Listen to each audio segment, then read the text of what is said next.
And it just should have been done. Look, it's a war that should have never happened. If I were president, that war would have never happened. But we have a tremendous amount of munitions, ammunition at the upper level, middle and upper level, all of which is really powerful stuff. Mr. President, a question to both of you. How worried are you that the rising prices for gas and oil are damaging the American economy and also Mr. Chancellor? Yeah, do you want to go ahead? Yeah, sure. This is, of course, damaging our economies. This is true for the oil prices, and this is true for the gas prices as well. So that's the reason why we all hope that this war will come to an end as soon as possible, and we are hoping that the Israeli and the American army are doing the right things to bring this to an end and to have really a new government in place who is coming back to peace and freedom. Yeah. Something had to be done. And it's been 47 years. They've been killing people all over the world for a long time. They were the kings and fathers of the roadside bomb. Soleimani, we killed him last term. If we didn't, I think it might be a different story today. They would have been much stronger and smarter than they are. But they did the roadside bombs. 95% of the people lost their legs, arms, had their face wiped out, just wiped out. I've seen some young people that it's so sad to watch. And that was almost all, 95% comes from Iran and with Soleimani. Soleimani loved his favorite weapon. He loved the roadside bomb. And when you see people walking around with no legs and no arms and a face that's been blown to hell, these people, what they have to go and the way they have to live, this is Iran. When you look at the barracks, the famous barracks, when you look at the hostages, when you look at a lot of hostages, when you look at all of the problems, they were really a purveyor of terror all over the world for many, many years. And it's something that had to be done, something. And I believe that if we didn't, because I see where Congress, you know, if I didn't do this, guys like Schumer, who are losers, the Democrats, they're losers. That's why they're not here. Guys like Schumer would say, well, you should have done this. In other words, if I did it, it's no good. If I didn't do it, they would have said the opposite, that you should have done this. But most people feel, I'll tell you what, I have never had more compliments on something I did. People felt it's something that had to be done. So if we have a little high oil prices for a little while, but as soon as this ends, those prices are going to drop, I believe, lower than even before. Mr. President, go ahead, please. Mr. President, yes. How do you want to solve the conflict on tariffs between the EU and the US? Between who? The conflict on tariffs between the EU and the US. How do you want to solve And U.S. and who? EU, European Union. How do you want to solve Well, we won on tariffs, actually.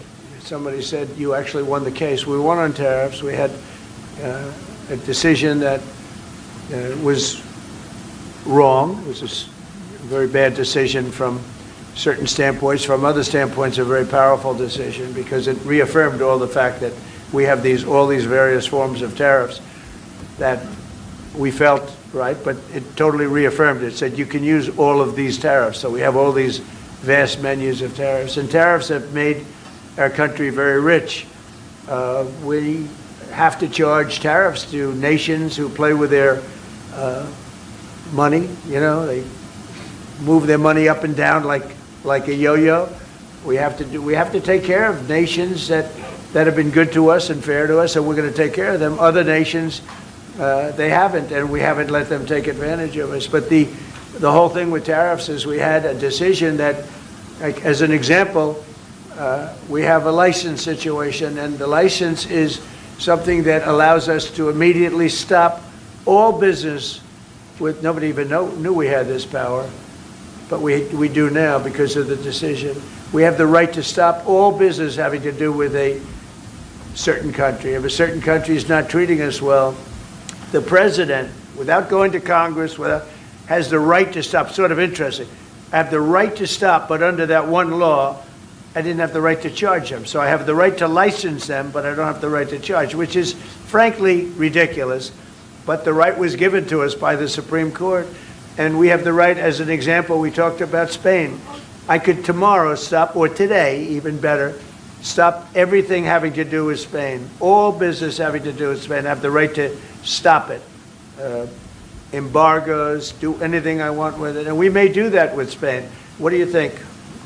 Well, sir, I think we're going to talk about it with you. I know that you have strong power. The Supreme Court clarified.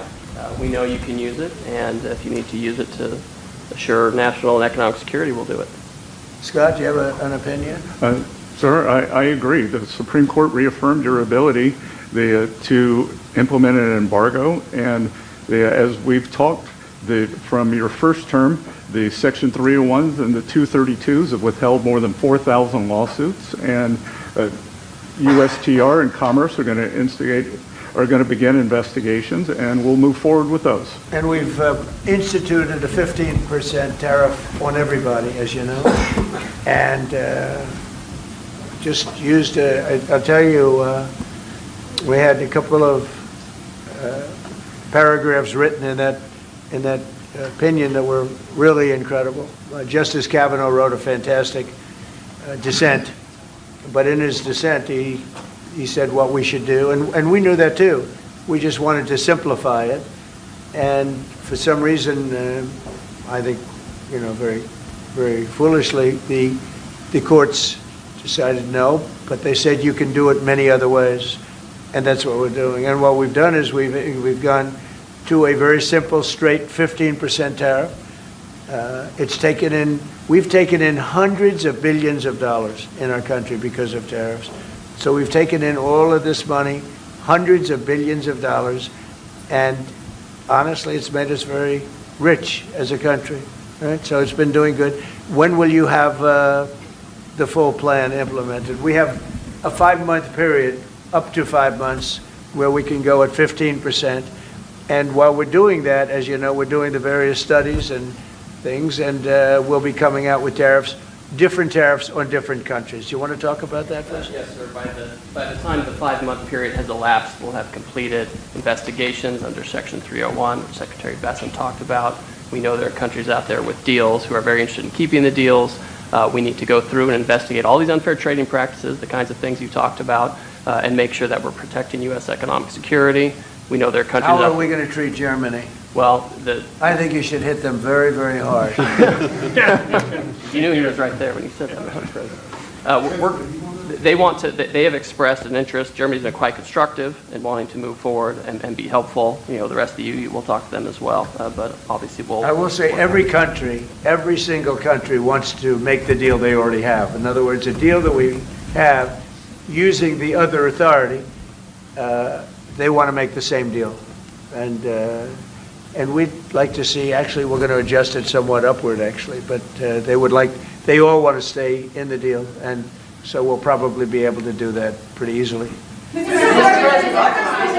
President, Ukraine, after all, Iran won't be able to deliver drones to Russia anymore. So what does this more mean to Ukraine? And having Chancellor Merz sitting next to you, whom would you call if you want to talk to Europe? And Chancellor Merz, you've just been in China, the president... Who are you, what country are you from? I'm from Germany. Okay, I thought so, I could see. So, Mr. Chancellor, you have been in China, and the president... She likes you. In China soon. I don't know. Will you be talking about China and what you specifically... We'll be talking about China, yeah. Sure. And what about Ukraine? I'll be going to China in a little while. Every time you meet, you talk about China. We respect China. I do. We both do, I think. But it's always a topic of conversation. We've had a very good relationship with China. We used to lose a tremendous amount of money with China, and that's no longer the case. We have a very, very good relationship with China, and we have a very good relationship with Germany. All right. Thank you, Mr. President. We've seen countries around the world, many of whom don't usually work together, working with the United States on Iran, whether it's Saudi Arabia working with the United States, Israel, Qatari shooting down Iranian aircraft, and we've also seen European countries step up. Why are we seeing such unity around the world against Iran? That's a great point. Look, they're just evil. It's not the politics, it's their whole philosophy, it's their whole, where they come from. It's terrible. where they killed 35,000. I thought it was 32. Now it turns out it's much more than 35,000 people. And in some cases using machine guns with people that have no weapon. They have no weapon, and they're being machine gunned. They're being sniped from buildings. They're hitting the people with snipers right through the eyes. It's just a very evil ideology. And nobody's really seen anything like it. As I said, even the fact that they've attacked all of their neighbors, and the neighbors weren't attacking. They thought they'd maybe sit it out or what. They've hit Qatar, they've hit UAE, they've hit Saudi Arabia, they've hit Oman. They were helping us negotiate. They got hit. Everybody got hit because they're evil and they're bad. It's a bad seed, and somebody had to do it.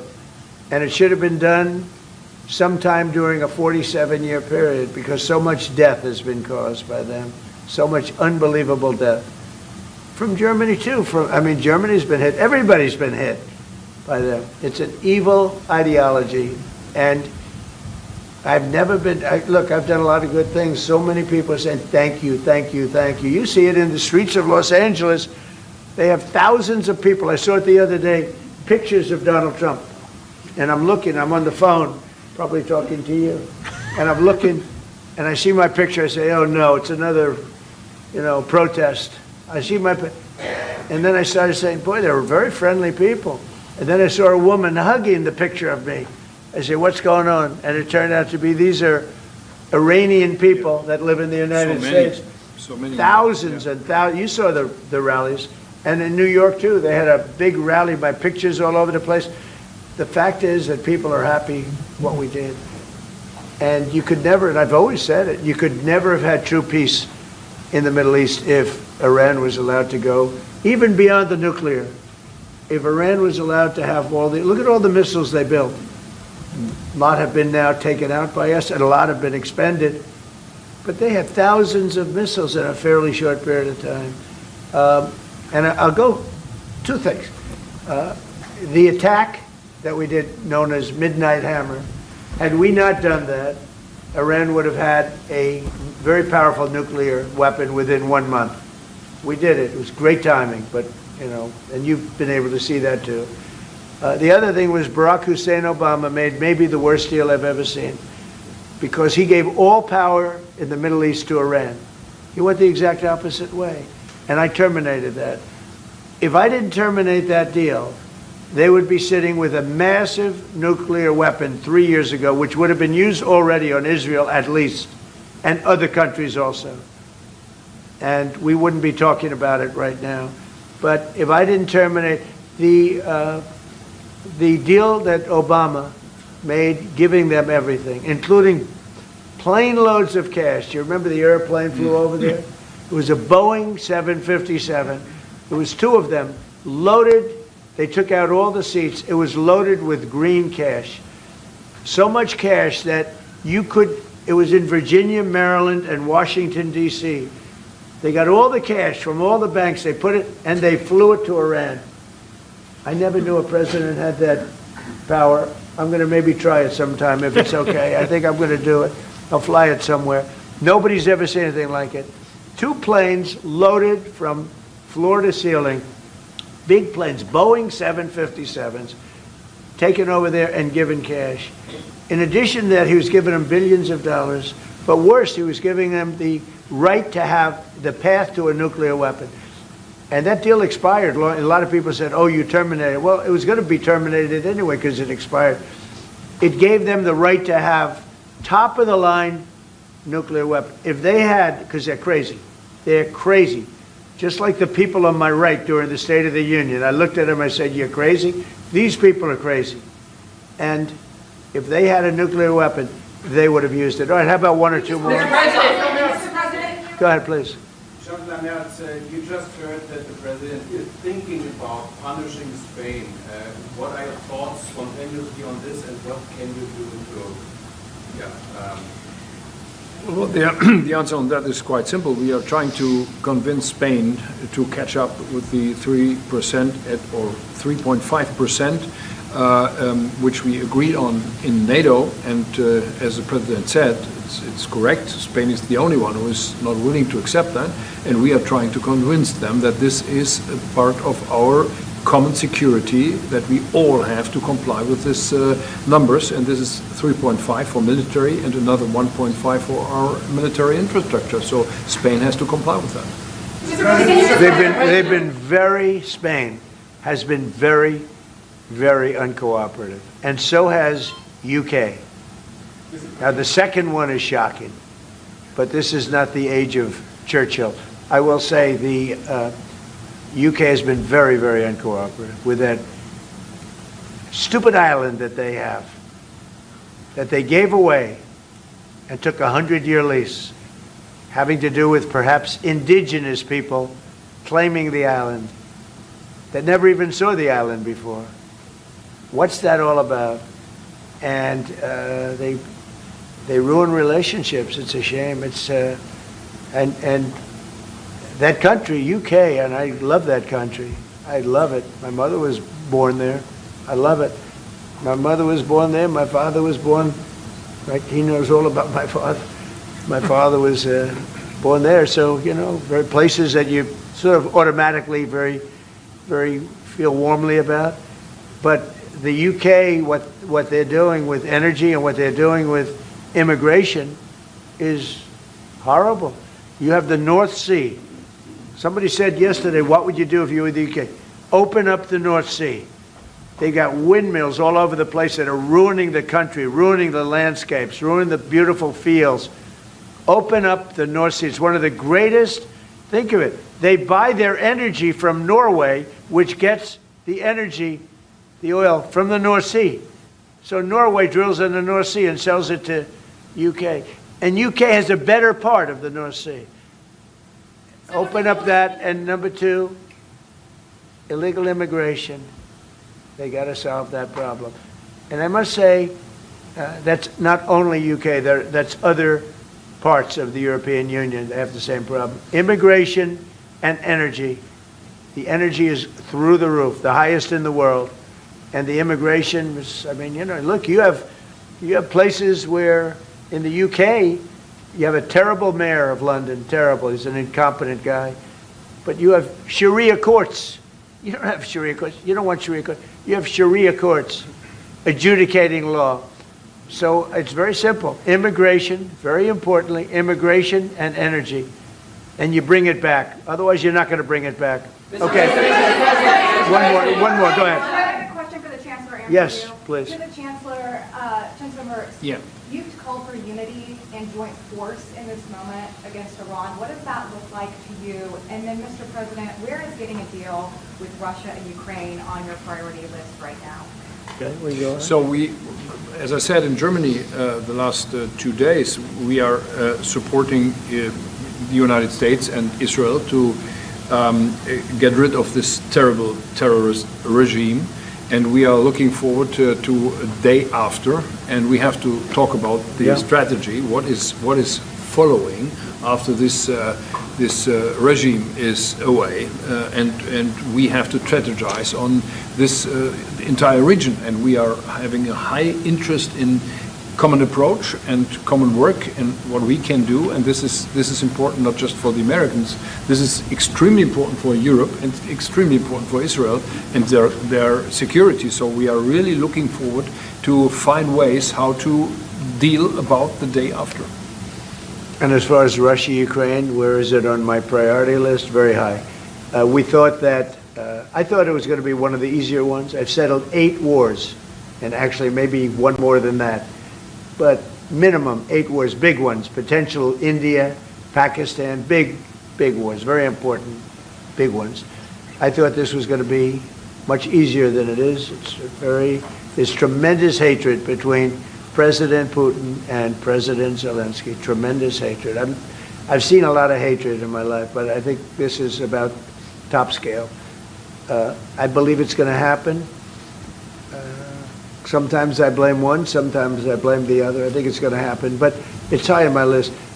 Not in that it affects the United States so much, because it's very far away, but last week, I just see last week and for the last 4 weeks actually, 32,000 soldiers died. 32,000.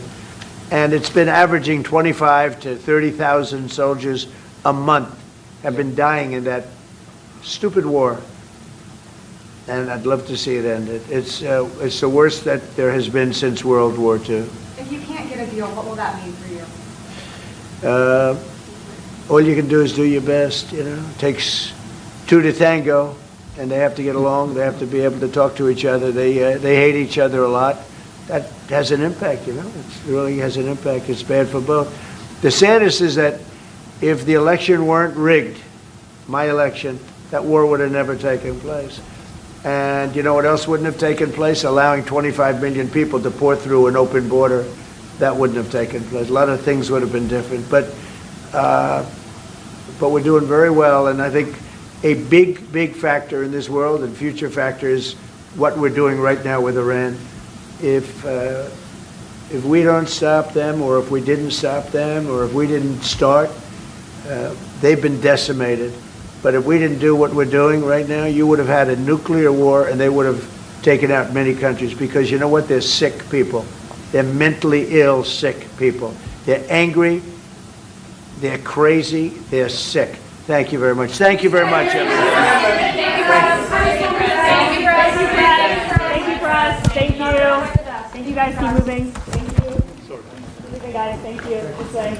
Thank you, Press. My opinion, really a great job. Very popular.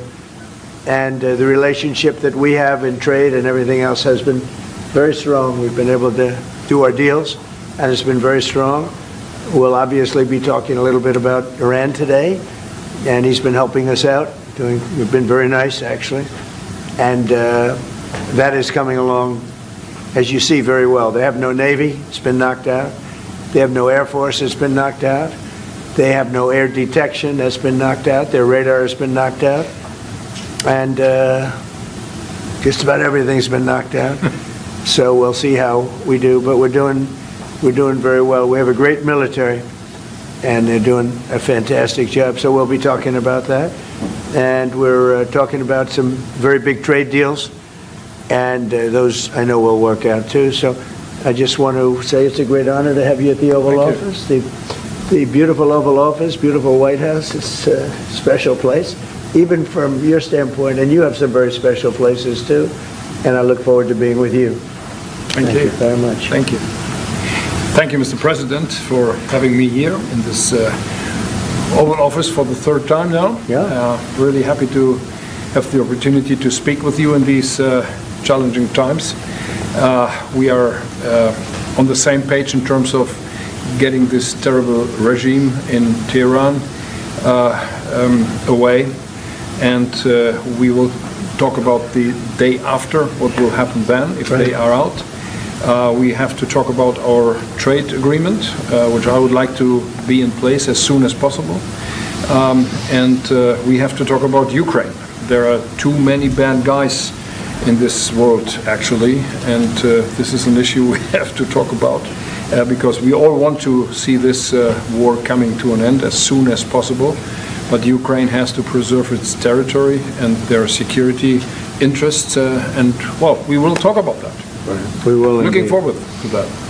Well, thank you for being here. Thank you That's some for your interesting. hospitality. Thank you for letting me spending the night in your guest house. That's it's right. A very, very good, comfortable place. Hope you liked it, right? Absolutely. Yeah, great place. And a famous place. That's yeah. good. Very So famous. many former presidents. That's there. right. Yeah. Very famous place. Any questions, please? Mr. President, did Israel force your hand to launch these strikes against Iran? Did Netanyahu pull the United States into this war? No, I might have forced their hand. You see, we were having negotiations with these lunatics, and it was my opinion that they were going to attack first. They were going to attack. If we didn't do it, they were going to attack first. I felt strongly about that. And we have great negotiators, great people that do this very successfully and have done it all their lives very successful. And based on the way the negotiation was going, I think they were going to attack first. And I didn't want that to happen. So if anything, I might have forced Israel's hand. But Israel was ready and we were ready, and we've had a very, very powerful impact because virtually everything they have has been knocked out now. Their missile count is going way down. Amazingly, they're hitting countries that were, let's call them neutral, right? They lived together for a long time. I think they were surprised. I was surprised. I think and now those countries are all fighting against them and fighting strongly against them. Someday they'll write a story and they'll say why they did that, but they hit countries that had nothing to do with what's going on. They were sort of leaving everything alone. All of a sudden they had missiles shot in, which shows you the level of evil that we're dealing with. They'll hit people that were actually at least somewhat friendly, and they had no problems with it. Also hitting only civilian places, hotels and apartment buildings, and we're hitting them where it is much more appropriate. We're hitting them very hard. And the big scale hitting goes now. They no longer have air protection. They no longer have any detection facilities at all left. And so they're gonna be in for a lot of hurt. These are bad people. These are people that killed. I guess it's 35,000. It's coming out 35,000 over the last 3 weeks. Protesters, 35,000 violently killed. So these are bad people.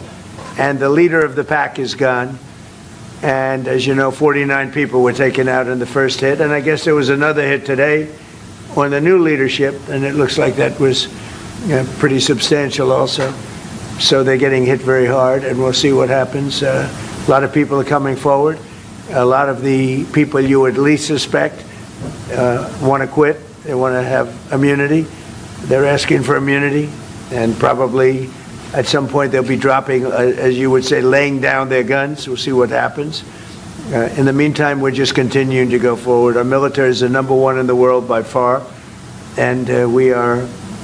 Everything's big in my book. Venezuela was big. This is big. The original hit, Midnight Hammer, was big. Everything you view is big, but it's not considered very big by some standards, by some of our standards. We have a military like no other military that's ever been built. So we've got the Mr.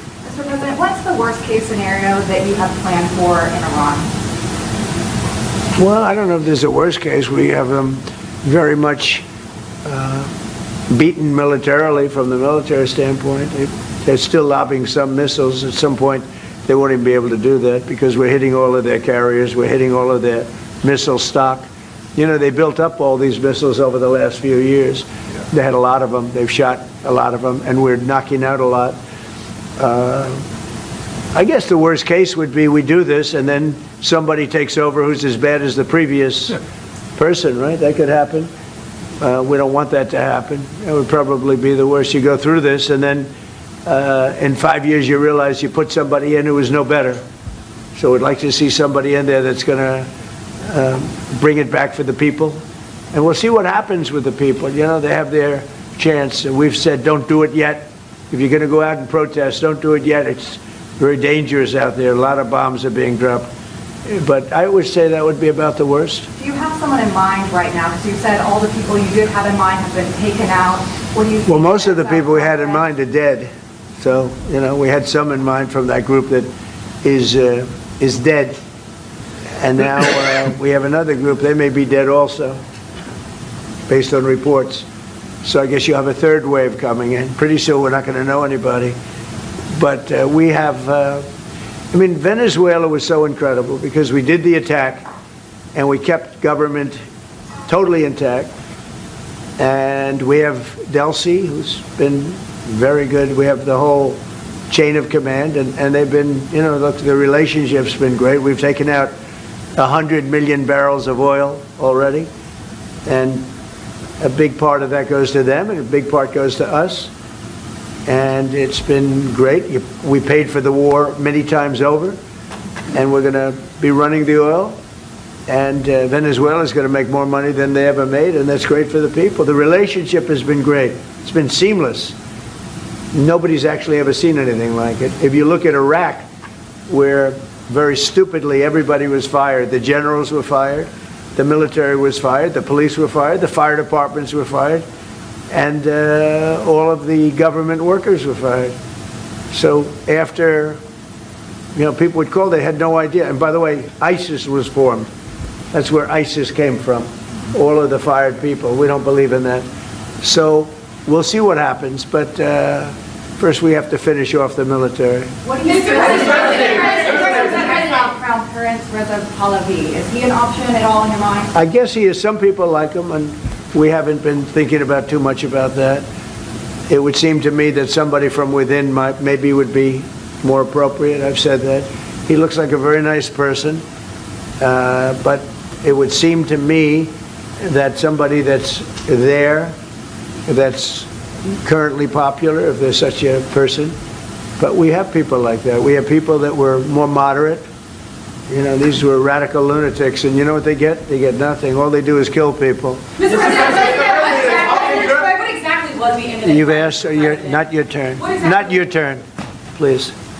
Mr. President, are you going to take the heat off the Europeans to potentially help you? Mark Rutte called on the allies to also help you. What does that mean?